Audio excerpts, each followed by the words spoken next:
múltiples definiciones de lo que es agroecología, tanto en el Estado español como en Latinoamérica. Es un enfoque holístico integrado que aplica simultáneamente conceptos y principios ecológicos y sociales en el diseño y la gestión de sistemas agrícolas alimentarios sostenibles. Pretende optimizar las interacciones entre la planta, entre todos los elementos, a la vez que aborda la necesidad de sistemas alimentarios socialmente equitativos y sostenibles. Este es el desarrollo de la cronología. Empezó a inicios de los años 30, que ya se dice rápido. Empezó solo con la aplicación de los principios de ecología a la agricultura y fue desarrollándose a lo largo de los años. A los años 60, 70 empezó a tratarse como un conjunto de prácticas y un poquito posterior ya como un movimiento social, recogiendo los saberes campesinos e indígenas. Tiene su cuna por excelencia en América Latina, pero no solo, porque en Europa también la aplicamos y la practicamos. Como os decía, no hay una única definición de agroecología. Cada autor y en cada momento y en cada lugar ha hecho una definición propia, pero sí hay unos ejes comunes que se encuentran en todas ellas. Uno es el principio de la biomímesis. A mí me gusta esta definición de Jorge Richman, el filósofo, que habla de la biomímesis como la estrategia para imitar a la naturaleza a la hora de reconstruir sistemas productivos humanos con el fin de hacerlos compatibles con la biosfera. Además de hacerlos compatibles, se trata de imitar ese equilibrio que encontramos en los espacios naturales, en los bosques, donde consiguen convivir plagas y enemigos naturales en un armonioso equilibrio. La agroecología es multidimensionalidad y es una agroecología sistémica porque atiende a las cuestiones sociales. Se habla de equidad y justicia social, y se habla de igualdad de género. Es económica porque incorpora a la agroecología los servicios ecosistémicos, que todas y todos conocéis. El pago por servicios ecosistémicos entraría en la parte de rentabilidad económica. Es política porque habla del derecho a la alimentación, habla del derecho a la soberanía de los pueblos y ciudades. El principio de integridad, que es la importancia de la interrelación entre todos los elementos. En agricultura ecológica también lo sabemos muy bien. No hablamos solo de suelo como mero soporte, sino que es el suelo el que alimenta a la planta y es al suelo al que alimentamos y no a la planta. Y en la transición agroecológica podemos transitar hacia la agroecología desde múltiples estrategias y tenemos diferentes caminos para ir alcanzando la transición. Se hablan de 5 niveles, básicamente, en la agroecología. Como os decía, muy al inicio de la definición solo se hablaba de los principios ecológicos en la agricultura y la agroecología, conforme fue avanzando, ha llegado a empapar también a lo que es el sistema alimentario. Se preocupa desde el momento de la producción, desde el momento de la cosecha, la distribución, la comercialización, la dieta, el consumo, todas las fases, lo que compone un sistema alimentario. Estos son los 5 niveles. El primer nivel es el de incrementar la eficiencia de los insumos y reducir los que son más costosos o menos disponibles. El segundo es la sustitución de los insumos convencionales hacia prácticas agroecológicas. Es todo un itinerario, es todo un proceso. Estos dos son a nivel de parcela, ¿no? de finca. Hay un tercer nivel que entramos ya en un rediseño de los agroecosistemas para hacerlos eficientes, resilientes y demás. Y esa necesidad, ¿no? de reconectar y relocalizar consumidores y productores. Esto ya es a nivel de agroecosistema. Y a nivel de sistema alimentario nos queda el último, que es la construcción de un sistema alimentario global basado en la participación y la relocalización.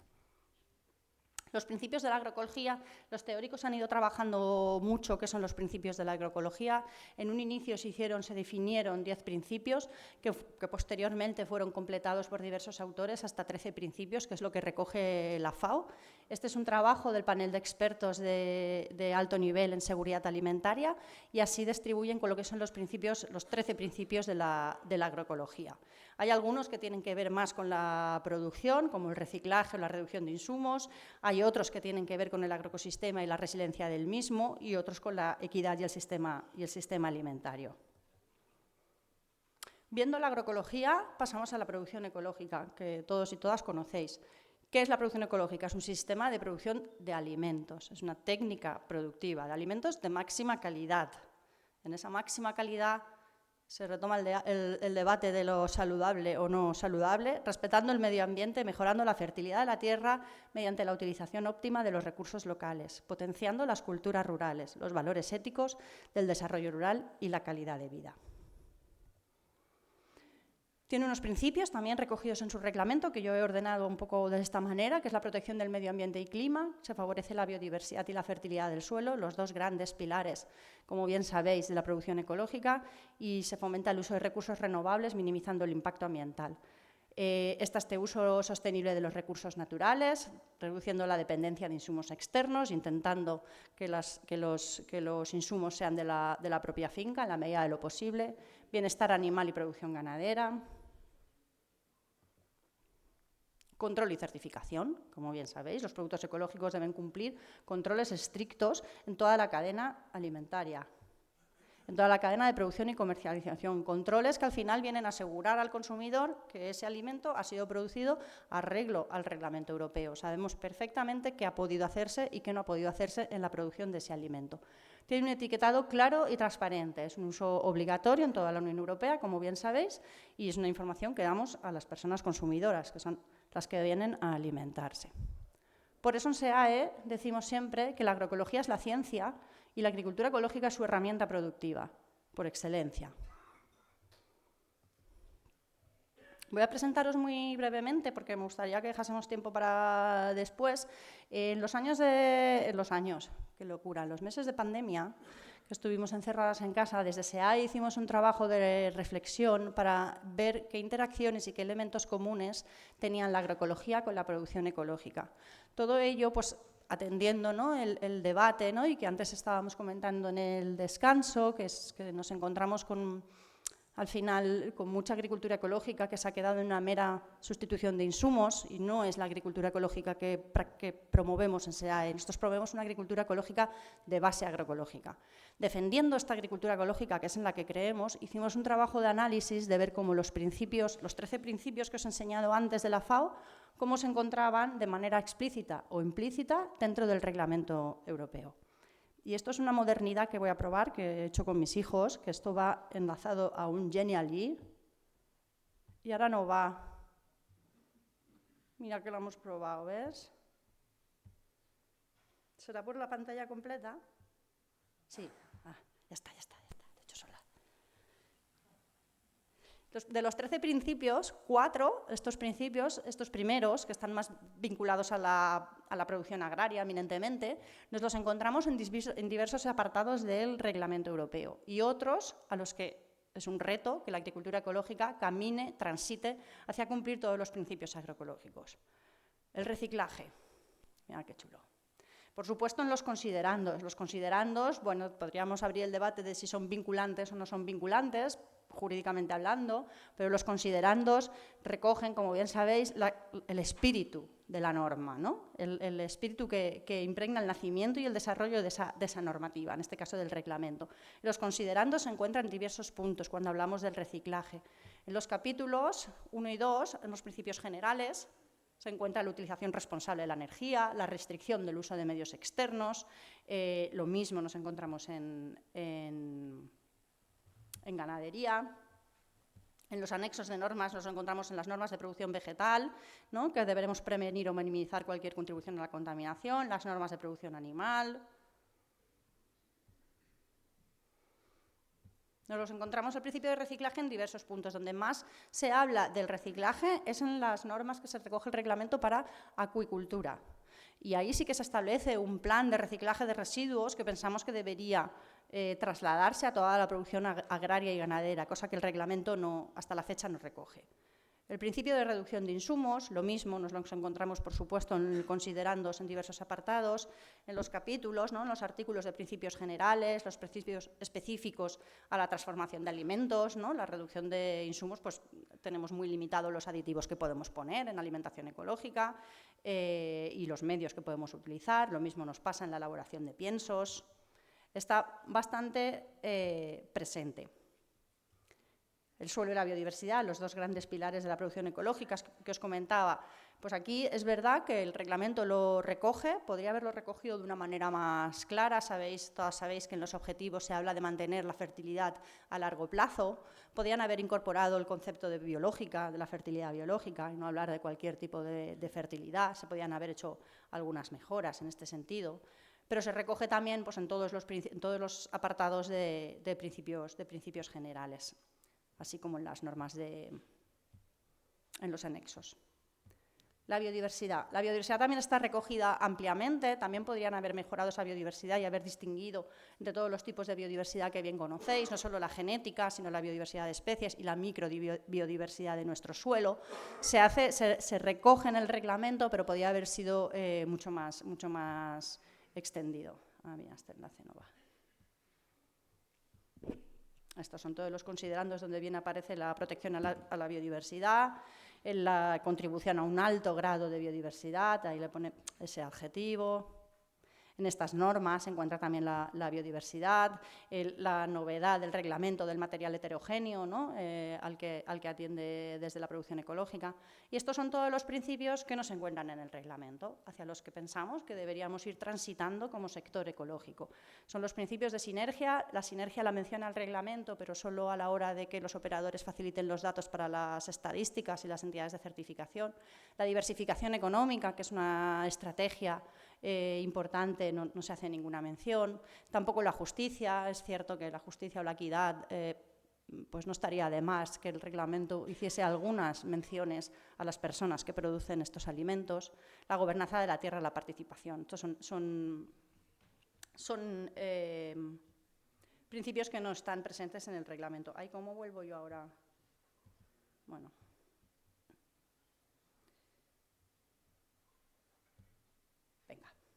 Tengo. Entonces, pues nosotros siempre hablamos desde SEAE que las técnicas productivas en agroecología, cuando se habla de un alimento es agroecológico, debe respetar siempre los mínimos establecidos en la normativa de producción ecológica. Os he enseñado los pros del reglamento, pero incluso las faltas que encontramos en el reglamento. No podemos hablar de agroecología si no producimos los alimentos partiendo del reglamento ecológico. Hace unos años, o no, hace 15 años, cuando en España más empezó a huir la palabra agroecología, cuando habían mercados agroecológicos en muchos municipios, pues la agroecología como ciencia y no como técnica productiva que os decía, pues no recoge cómo podemos producir en agroecología, y nos encontrábamos que podía ser agroecológico utilizar insumos químicos, porque nadie dice qué es lo que es y no es agroecológico. Entonces, en SEAE siempre defendemos que la agroecología debe partir de ese mínimo del reglamento al que reconocemos los principios que recoge, pero y echamos en falta todos los que faltan. No podemos partir de otro lugar. En tendencias de certificación agroalimentaria, y esto puede ser una cosita para el debate después, nos encontramos en un momento, ¿no?, donde muchas empresas están haciendo una comunicación verde de sus impactos, en teoría positivos. Hablamos de greenwashing, incluso de social washing, porque la gente está preocupada por los derechos humanos, los derechos de las personas productoras. Pero todas estas certificaciones no pueden jugar en contra de la certificación ecológica, que es el único sistema de verdad fiable, objetivo, riguroso y transparente, que ofrece las máximas garantías de control de seguridad, sostenibilidad, como ahora veremos, y de calidad en la cadena. El greenwashing, bueno, es una estrategia de marketing, ¿no?, engañosa, que al final busca promover y modificar las decisiones de compra. Hay una directiva europea de finales del año 24 para luchar contra el greenwashing de las empresas, pero llama mucho la atención que la normativa no vaya dirigida a las empresas, sino que va dirigida al empoderamiento de los consumidores, otra vez trasladándonos la responsabilidad cuando a quien hay que controlar es a las empresas que hacen comunicaciones y etiquetados engañosos. Como os decía, pues tenemos un montón de términos que no se encuentran regulados y todas y todos como consumidores pues lo vemos. ¿Qué es un tomate frito artesano? ¿Qué es un tomate frito casero? ¿Qué es algo de kilómetro cero? ¿Qué es sostenible o natural? Como consumidores nos llama la atención en el lineal de compra más, y si no eres una friki de las etiquetas, pues igual eso te llama la atención y te lo llevas para casa. ¿Pero qué es? ¿Qué nos encontramos detrás de ese calificativo, de ese apellido al alimento? Pues muchas veces nada, y otras cosas, y otras veces con certificaciones dudosas, engañosas y que juegan en contra de esto. Por ejemplo, la agricultura regenerativa, que seguro que la han oído en los últimos tiempos, está súper de moda, son unas prácticas que yo admiro, pero me molesta particularmente cuando se habla de agricultura regenerativa o de ganadería regenerativa sin partir de la producción ecológica. cuando están haciendo manejos que el reglamento no permitiría. Yo ya he sido crítica con el reglamento, pero el reglamento es un mínimo. ¿Y quién hace agricultura regenerativa hoy en día? La Bayer hace agricultura regenerativa, que nos ha registrado el término. La Asociación de Agricultura Sostenible, seguro que algunas la conocéis, puede que alguien sea parte de la misma, este es un lobby de la agroindustria.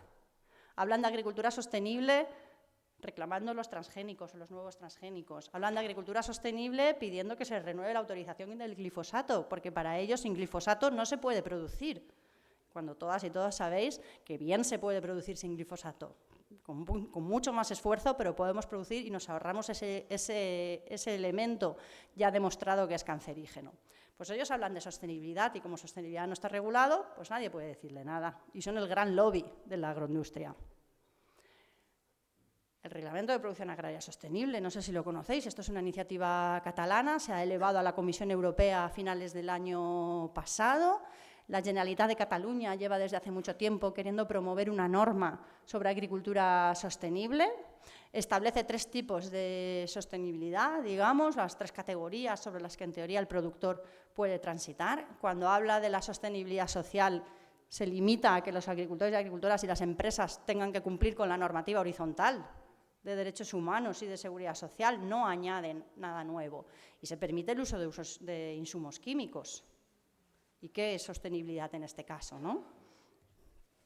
Para SEAE, el uso del término sostenible es una competencia desleal para la producción ecológica, que es la única que de verdad es sostenible. Y a partir de ahí crezcamos e implementemos más prácticas agroecológicas, más prácticas regenerativas, sigamos mejorando nuestras fincas, pero debemos partir de la producción ecológica.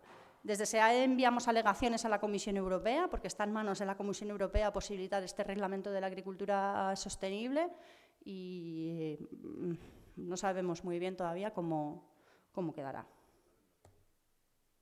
Este reglamento de producción agraria sostenible incumple diversos reglamentos, el de la información alimentaria facilitada al consumidor, porque la palabra sostenible está vacía, cooptada y sobreexplotada.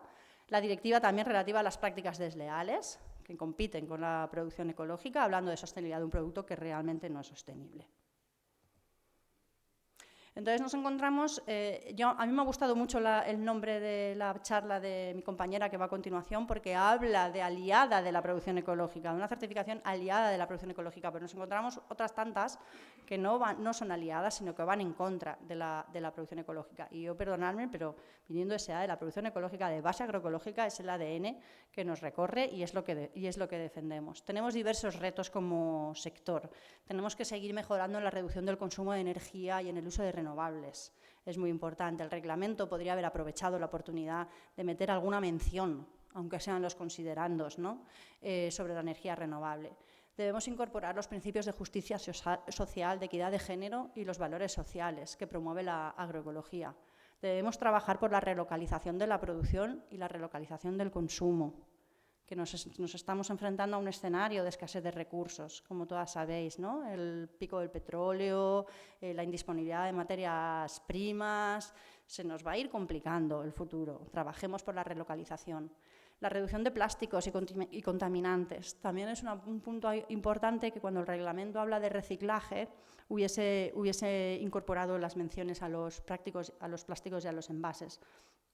Segura que todos y todos en diversos debates, cuando se habla de consumo, siempre hay alguna voz que se levanta y dice que cuando vas a comprar al supermercado, a la gran distribución, y te encuentras que la convencional la puedes comprar a granel y la producción ecológica la tienes que comprar envasada, esto nos está tirando piedras a nuestro propio tejado. Este tema sale en cada evento que hables de consumo, siempre hay alguien que lo saca, muy bien sacado, por cierto. Aunque estemos trabajando mucho, ¿no?, en reducir el impacto de esos envases, tenemos que trabajar por reducir su uso. En la valoración de la biodiversidad, que como decíamos, el reglamento la recoge, pero es complicada a veces de auditar y de certificar, ¿no? Tendríamos que hacer esfuerzos en ver cómo la parte de biodiversidad o de salud del suelo la vamos implementando de mejor manera para recogerla. Y entre todos, bueno, al final es caminar hacia esos 13 principios que os comentaba al principio, esos 13 principios de la producción de la agroecología, incorporarlos y ir transitando hacia ellos, porque de ello depende la sostenibilidad también de nuestro sector, ¿no? En un contexto donde cada vez hay más iniciativas, más etiquetas, más restricciones, pues ir caminando para ir defendiendo que incorporamos todos esos principios será el futuro del sector ecológico. Muchísimas gracias.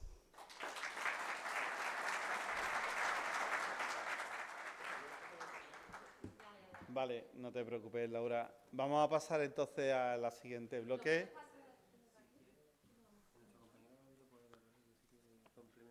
Sí, vale, pues si quieres, David, lo que vamos a hacer entonces es que David tú haces la sustitución, cuando quieras. Sí, estamos. Ah, venga. Yo me lo sé, no lo sé. ¿Está aquí? ¿Escuchas? Sí. Hola, buenos días. Bueno, la compañera, como lo ha dicho, yo creo que es auditora y al final donde hace su buen trabajo es donde lo tiene que hacer, que es en el campo. Vamos a ver, o lo que se quiere transmitir hoy aquí es hablar un poco de Global Gap y a lo mejor la importancia que tiene este tipo de certificación. Global Gap, a diferencia en este caso de lo que es producción ecológica, es un elemento que nos va a permitir diferenciarnos en nuestros productos.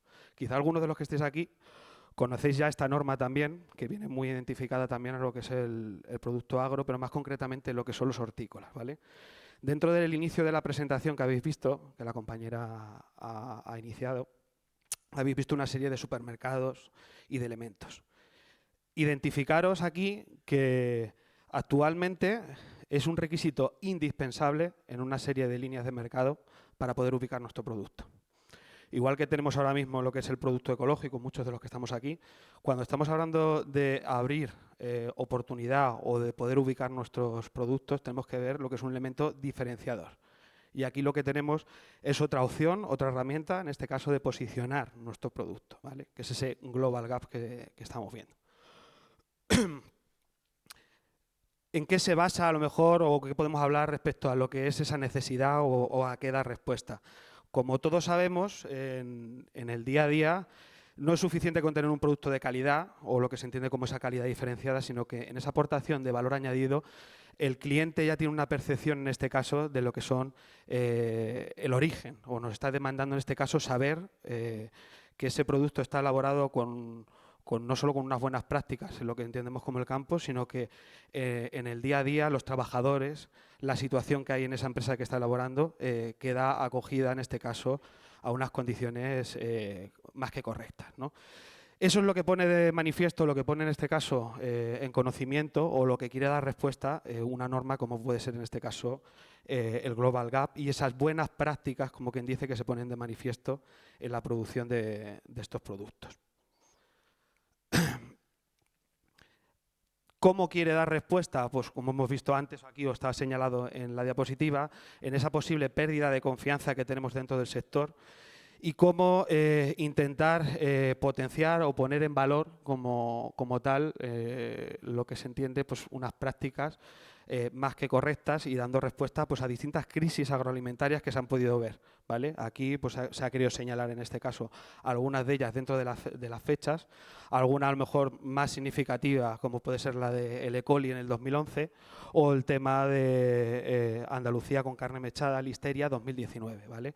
Al final este tipo de certificación lo que quiere es avalar en este caso esas prácticas y el dar una serie de garantías al consumidor.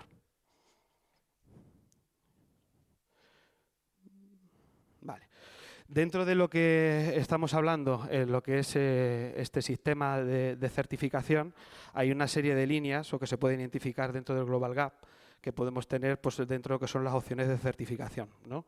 Si puede ser de forma particular, en opciones 1 o en tipo 2, o lo que entiende como cadenas de custodia también, ¿vale? Esa figura de cadena de custodia lo que da respuesta no solo ya a la línea de producción, sino en este caso a esas instalaciones o donde vamos a poder trabajar con lo que es la salida de producto en instalación.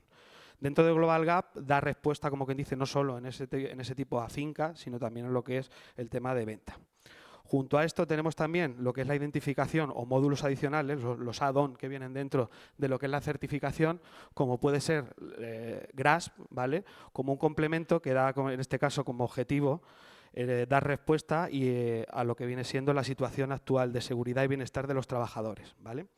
O el módulo de Spring, ¿vale? Más referido al tema de aprovechamiento de agua, ¿vale?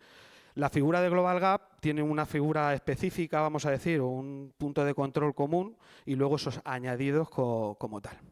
Dentro de los requisitos, pues a grandes rasgos, como bien indica aquí, tenemos unos principios, unos criterios que se basan sobre todo en lo que es la trazabilidad del producto y el cómo vamos a trabajar con ese producto, ¿vale? Cómo vamos a dar esa garantía o esa identificación. Es una serie de requisitos que están basados desde utilización de agua, situación en este caso de lo que pueden ser los productos dándole una conformidad y lo que viene siendo pues temas a lo mejor como puede ser eficiencia energética, biodiversidad, gestión de hábitats o que estén libres de OGM. Es una norma que a su vez tiene una serie de puntos que se pueden entender no como común, ¿no? Pero muy similares en lo que es el manejo ecológico y que a día de hoy pues hace que sea bastante compatible con lo que puede ser nuestra producción ecológica y que, como estamos diciendo antes, sea un punto de partida y una herramienta que nos sirva como apoyo a poder ubicar nuestros productos en distintas cadenas de distribución. Punto importante, aquí tenemos lo que sería el tema de gestión de aguas, al final con un control de estos usos que tenemos a través de analíticas o registros de los tipos de consumo, ¿vale? Para dar unas garantías de un uso responsable, en este caso, de recursos hídricos. Trazabilidad, evidentemente, como cualquier otro tipo de norma, vamos a estar hablando de decir que hay un control, ¿vale? Desde origen hasta expedición de producto y más concretamente que se va a regir, en este caso, por lo que puede ser la propiedad paralela o la segregación en este punto, ¿vale? Y, evidentemente, pues dentro de ese tipo de control que vamos a poder establecer en una norma como esta, pues tendríamos en este caso lo que serían analíticas de cultivo pues de carácter multiresiduo, ¿vale? Que muchos de los que estéis aquí trabajando en producción ecológica pues ya sabéis cómo funciona. Al final, el objetivo final es dar una garantía al producto, como hemos dicho.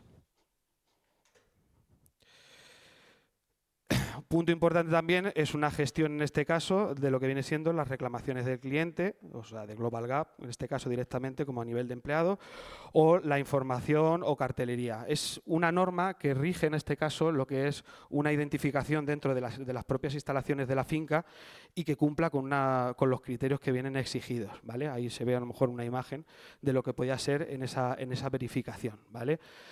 Hay un control, en este caso, de lo que son gestión de residuos a través del SINFITO, ¿vale? Que es común en este caso, que ya todos conocemos, ¿vale? A decir, a la utilización de los posibles residuos. Hay dentro de esos parámetros a controlar, pues, se entienden también los equipos que podemos tener, pues desde abonadoras, pulverizadoras o cualquier otro elemento, ¿vale? Dentro de los puntos a tener en cuenta es importante también lo que es el almacenamiento de los productos que vayamos a utilizar, ¿vale? Y el cómo se gestionan y ese tipo de productos para que no pueda suponer ningún tipo de riesgo, ¿vale?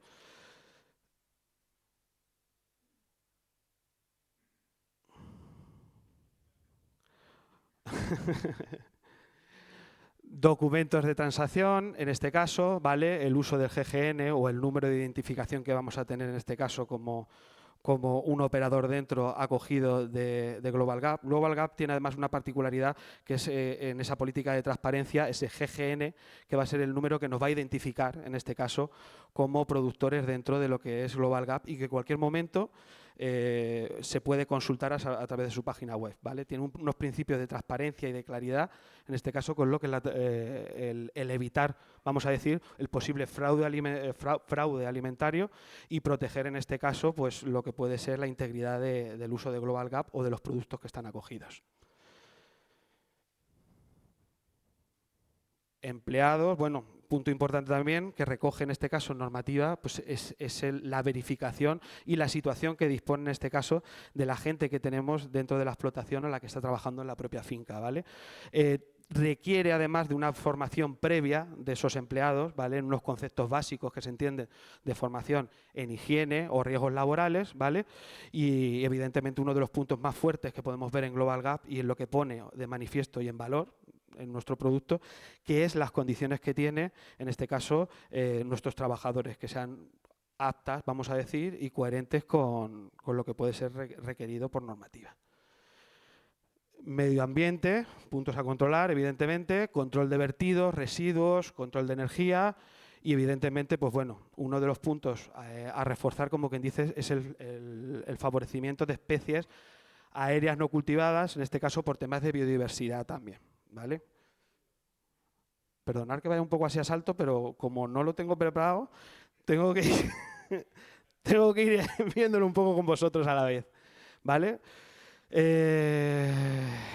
Pasamos. Espera, que tenemos una aportación de alguien que quiere... A ver, el final iba a comentar pues todos los puntos, ¿no? Así más relevantes, más diferentes, lo que es toda la parte esa documental que requiere Global Gap, y luego uno de los requisitos nuevos de la norma, el del cuarto de baño, que todo el mundo preguntaba ¿qué va a pasar? ¿Tiene que ser obligatorio o no? Bueno, pues sí, es obligatorio. Durante toda la producción del cultivo. Antes era solo en cosecha y ahora es durante la producción. Entonces, pasa... Yo pongo aquí primero el retrete que hay, ¿no? Y luego, pues bueno, opciones que se ven por el campo, que son, pues, el cuarto de baño de alquiler o comprado de segunda mano, o ahí, que como veis, lo tienen algunos productores pequeñitos, tienen pues esa tienda de campaña y un retrete portátil tipo de camping. Entonces, claro, lo que quería decir era que es formas de cumplir con ese requisito. ¿Se escucha? Ahora sí, ahora han dado el volumen. Es punto crítico, ahora lo he entendido, ¿vale? Porque es simpático cuando hay gente que identifica, dice, oye, ¿por qué hay un váter en el campo, no? Y entonces, bueno, quien se dedica a esto sabe o entiende que puede estar acogido a una certificación como puede ser Global Gap, que da un poco esa particularidad, ¿no?, de ver un inodoro, como quien dice, en unas instalaciones en medio del campo. Pues estos son uno de los requisitos obligatorios porque, como explicaba al principio, todos estos requisitos van en torno a la seguridad alimentaria. Entonces, las normas de higiene se ha incrementado mucho más los requisitos que tienen que tener, entre ellos el aseo.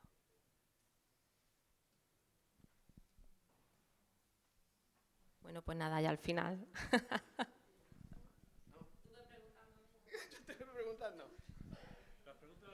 Le hemos intentado animar, digo, a ver si se subía, bueno.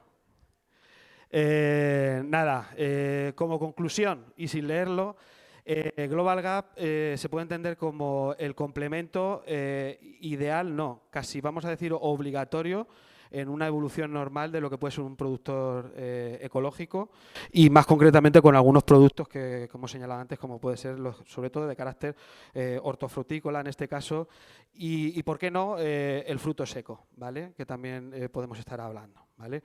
Global Gap no es un alcance complicado, ni mucho menos, ¿vale? Sí es cierto que requiere de lo que es una figura de implantación, de asesoramiento, de ir acompañado, pero lo que nos va a revertir en este caso es que hacer un sector más profesional, el complementar en este caso nuestro producto que ya es ecológico y el poder diferenciarlo al final y poder llegar a una línea de mercado que nos permita pues una rentabilidad y unas condiciones más que aptas para poder trabajar nuestra línea de mercado. Frase, ¿no? Y yo creo que al final la frase... Sí, claro, sí, hombre. El autor, ¿no? Eso está por ahí escrito. Pues nada, hay que organizarse y el agricultor tiene que tender a ser un empresario, a tener una visión que organice su explotación. ¿Cuántos de los que estéis aquí sois agricultores? Que levante la mano. ¿Os consideráis empresarios? Que levante la mano el que se considere empresario. Uy, ha bajado mucho las manos. Esa frase, bueno, usted es más que agricultor y más que empresario. Vale. Esa frase con la que ha querido concluir la compañera creo que además es clave y es el elemento diferencial a lo mejor que muchas veces se nos olvida dentro del sector. Y es que un agricultor, un ganadero, alguien del sector, en este caso agroalimentario, es un empresario. Y muchas veces se nos olvida que tiene que haber una viabilidad dentro del negocio, tiene que haber, es decir, una rentabilidad y al final cuando estamos trabajando con una figura de calidad, como puede ser producción ecológica, como puede ser acogernos a este tipo de normas, lo que estamos buscando es una rentabilidad. y el poder trabajar con nuestra explotación, con nuestra forma de vida, de una forma consecuente y coherente y evidentemente pudiendo pagar facturas y nuestro día a día. Por eso creo que es más que acertada además la frase de finalización. Y sin más, pues el contacto mío es laura@soyce. No sé si tenéis alguna duda que os pueda resolver yo y si no, pues yo creo que mi compañera lo mismo os puede echar una mano también. Incluso ahora después en la pausa yo creo que más tranquilamente va a poder explicaros todo lo que necesitéis. Gracias.